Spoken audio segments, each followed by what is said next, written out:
Hiya, I'm Lara and I'm an author at Usborne Publishing, and I've written Lift the Flap Questions and Answers about money with expert help from me, Bobby Seagull. I'm a maths teacher, author, broadcaster and maths numeracy campaigner. And it's beautifully illustrated by Mary Eve Trombley, who created these really gorgeous illustrations and colour palettes that you love, Bobby, don't you? So Bobby, as you know, we've got some questions inside this piggy bank that viewers like to know. And likewise, Lara, I've also got some questions for you. Shall I start? Please do. Let's find the first one. First question for you is, why is understanding how money works so important? Gosh, that's a really important question. If you think about everything that we do in a day, we'll have breakfast, or if you're going to school, getting the bus, everything in our lives involve money, so it's like such an important thing. Yeah. Why do prices often end with a 9?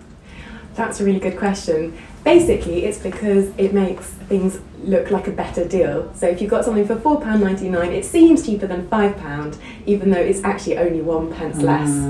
Got you. Here's another question for you, Bobby. Does being good at maths make you good at money? Oh, you're asking a maths teacher. So as a teacher, I always teach my students how important it is to be able to add, subtract, multiply, divide. And actually, money skills are all about that. Maths is so critical.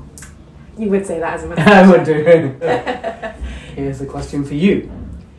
Why does every country have a different type of money?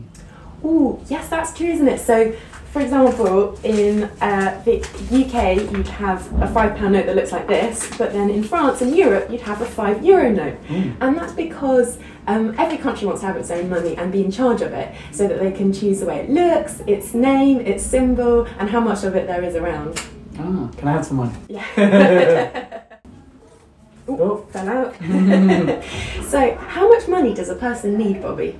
Ooh. Well, if you're a child and you're spending money on, let's say, toys and stationery for school, you need to make sure you have enough to cover that. But if you're a grown-up, you've got to spend money on bigger things like house bills and electricity and cars. Yeah. Okay, what do we have in store? Could we live without money? And also, what did people do before money was invented? Well, we couldn't really live without money because all the things you really need, like food and toiletries and electricity, cost money. But obviously there was a time when money didn't exist, and way back when, people used to make things and grow things they needed, and if they needed extra things, they'd swap them, they'd ask their neighbours for them and give them something in exchange, and that was known as bartering. Oh. How do I get better at maths? Ooh. So like anything that's a skill, like whether you want to learn to bake or dance or sing or play netball, all of these things require practice, and maths is the same. The more you practice, the more comfortable you get at the subject. Okay, so it's not a quick magic solution. Sadly not. Practice makes close to perfect. Well, this is a good question. What would you do with £1 million?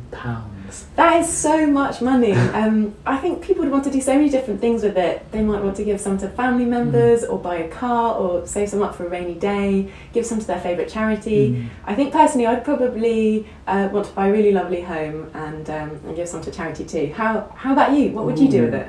I think I'd love to see the world, but take a few friends with me as well. Oh, that's really nice. That would be really fun. What would you do with £1 million?